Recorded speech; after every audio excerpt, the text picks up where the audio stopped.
Everybody, welcome back to our channel. ఈరోజు వీడియోలో మనం మన డైలీ లైఫ్లో మనం ఎక్కువగా యూజ్ చేసే సెంటెన్సెస్ని ఇంగ్లీష్లో ఏ విధంగా చెప్పాలో ఈ వీడియోలో తెలుసుకుందాం. Okay, let's go to the topic. First one, నమ్మినా నమ్మకపోయినా. అంటే ఇలా అంటుంటారు కదా, నువ్వు నమ్మినా నమ్మకపోయినా అనేదాన్ని ఇంగ్లీష్లో believe it or not. Believe it or not అంటే నమ్మినా నమ్మకపోయినా. ఈ వర్డ్కి సంబంధించిన కొన్ని ఎగ్జాంపుల్ సెంటెన్సెస్ని ఇంగ్లీష్లో ఎలా చెప్పాలో ఒకసారి చూద్దాం. ఫస్ట్ సెంటెన్స్, నువ్వు నమ్మినా నమ్మకపోయినా నేను పని 1 గంటలో పూర్తి చేస్తాను. అంటే నువ్వు నన్ను నమ్మినా నమ్మకపోయినా నేను 1 గంటలో పని పూర్తి చేస్తాను అని చెప్పాలనుకున్నప్పుడు believe it or not, I completed the work in just 1 hour. Believe it or not అంటే నమ్మినా నమ్మకపోయినా ఐ కంప్లీటెడ్ ది వర్క్ అంటే నేను పని పూర్తి చేస్తాను జస్ట్ 1 అవర్ అంటే 1 గంటలో. నెక్స్ట్ వన్, నువ్వు నమ్మినా నమ్మకపోయినా అతను మొబైల్ ఫోన్ వాడడు. నువ్వు నమ్మినా నమ్మకపోయినా అతను మొబైల్ ఫోన్ వాడడు అనేదాన్ని believe it or not, he never uses ఈ mobile phone. Believe it or not అంటే నువ్వు నమ్మినా నమ్మకపోయినా హీ నెవర్ యూజెస్ అంటే అతను యూజ్ చేయడు. ఏ మొబైల్ ఫోన్ అంటే ఫోన్ యూజ్ చేయడు అని. ద నెక్స్ట్ వన్, నువ్వు నమ్మినా నమ్మకపోయినా ఆమె ప్రతిరోజు 4 గంటలకు లేస్తుంది. అంటే ఉదయాన్నే 4 గంటలకి ఆమె లేస్తుంది అని చెప్పాలనుకున్నప్పుడు believe it or not, she wakes up at 4 AM every day.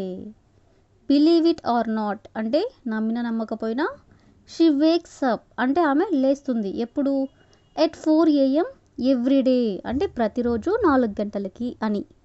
Next one, నువ్వు నమ్మినా నమ్మకపోయినా ఈ ఛానల్ త్వరలో సక్సెస్ అవుతుంది. నువ్వు నమ్మినా నమ్మకపోయినా ఈ ఛానల్ త్వరలో సక్సెస్ అవుతుంది అని చెప్పాలనుకున్నప్పుడు believe it or not, this channel will become successful soon. Believe it or not అంటే నమ్మినా నమ్మకపోయినా this channel will become successful soon అంటే త్వరలోనే ఛానల్ సక్సెస్ అవుతుంది అని. నెక్స్ట్ వన్, నువ్వు నమ్మినా నమ్మకపోయినా అతను సక్సెస్ ముందు చాలాసార్లు ఫెయిల్ అయ్యాడు. నువ్వు నమ్మినా నమ్మకపోయినా అతను సక్సెస్ ముందు చాలాసార్లు ఫెయిల్ అయ్యాడు అని చెప్పాలనుకున్నప్పుడు believe it or not, he failed many times before success. Believe it or not అంటే నమ్మినా నమ్మకపోయినా హీ ఫెయిల్డ్ అంటే అతను ఫెయిల్ అయ్యాడు, మెనీ టైమ్స్ అంటే చాలాసార్లు, బిఫోర్ సక్సెస్ అంటే సక్సెస్కి ముందు అని. సో ఈ విధంగా నమ్మినా నమ్మకపోయినా అనే వర్డ్కి సంబంధించిన కొన్ని ఎగ్జాంపుల్ సెంటెన్సెస్ని ఇంగ్లీష్లో ఎలా చెప్పాలో తెలుసుకున్నాం కదా. నెక్స్ట్ వన్ చూడండి, అతను జంక్ ఫుడ్ మానేయాలని నిర్ణయించుకున్నాడు. అతను జంక్ ఫుడ్ మానేయాలని నిర్ణయించుకున్నాడు అనేదాన్ని he decided to eschew junk food. He decided అంటే అతను నిర్ణయించుకున్నాడు, టు ఎస్చ్యూ జంక్ ఫుడ్ అంటే జంక్ ఫుడ్ మానేయాలని. నెక్స్ట్ వన్, అతను నెగిటివ్ ఆలోచనలను మానుకోవడానికి ప్రయత్నిస్తాడు. అతను నెగిటివ్ ఆలోచనలను మానుకోవడానికి ప్రయత్నిస్తాడు అని చెప్పాలనుకున్నప్పుడు he tries to eschew negative thoughts. He tries అంటే అతను ప్రయత్నిస్తాడు, టు ఎస్క్యూ అంటే మానుకోవడానికి, నెగిటివ్ థాట్స్ అంటే నెగిటివ్ ఆలోచనలను. నెక్స్ట్ వన్, మేము తరగతి సమయంలో మాట్లాడడం మానేస్తాము. అంటే క్లాసెస్ జరుగుతున్నప్పుడు మాట్లాడడం మానేస్తాము అని చెప్పాలనుకున్నప్పుడు వి ఎస్చ్యూ టాకింగ్ డ్యూరింగ్ క్లాస్. వి ఎస్చ్యూ అంటే మేము మానేస్తాము, టాకింగ్ అంటే మాట్లాడడం, డ్యూరింగ్ క్లాస్ అంటే క్లాస్ జరుగుతున్నప్పుడు. నెక్స్ట్ వన్, వాళ్ళు ఆరోగ్యంగా ఉండడానికి చెడు అలవాట్లు మానేస్తారు. వాళ్ళు ఆరోగ్యంగా ఉండడానికి చెడు అలవాట్లు మానేస్తారు అని చెప్పాలనుకున్నప్పుడు they eschew bad habits to stay healthy. They eschew bad habits అంటే వాళ్ళు చెడు అలవాట్లను మానేస్తారు, టు స్టే హెల్తీ అంటే ఆరోగ్యంగా ఉండడానికి. నెక్స్ట్ వన్, ఆమె ఇంట్లో బూట్లు మానేస్తుంది. అంటే ఇంట్లో బూట్లు వేసుకోవడం మానేస్తుంది అని చెప్పాలనుకున్నప్పుడు షీ ఎస్చ్యూస్ షూస్ ఎట్ హోమ్. షీ ఎస్చ్యూస్ అంటే ఆమె మానేస్తుంది, షూస్ ఎట్ హోమ్ అంటే ఇంట్లో బూట్లు వేసుకోవడం. నెక్స్ట్ వన్, నేను డిన్నర్కి ఫాస్ట్ ఫుడ్ తినడం మానేశాను.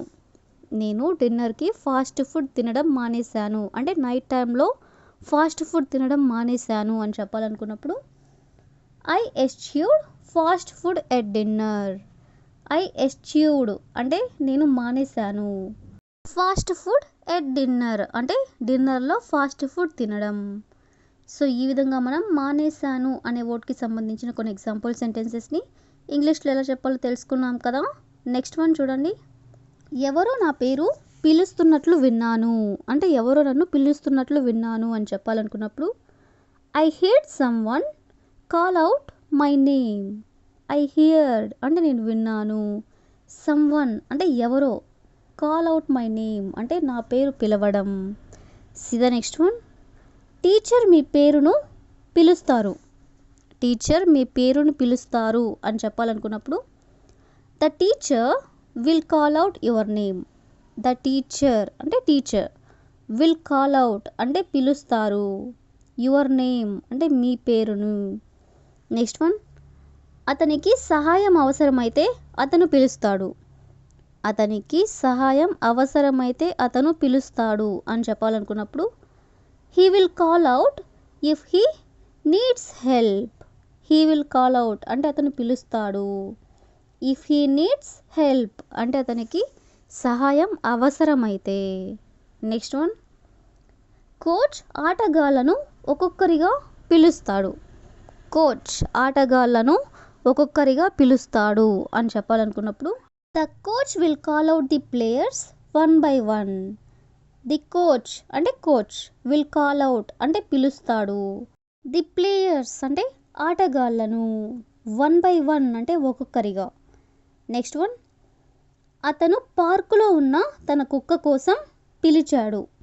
అతను పార్కులో ఉన్న తన కుక్క కోసం పిలిచాడు అనేదాన్ని he called out for his dog in the park.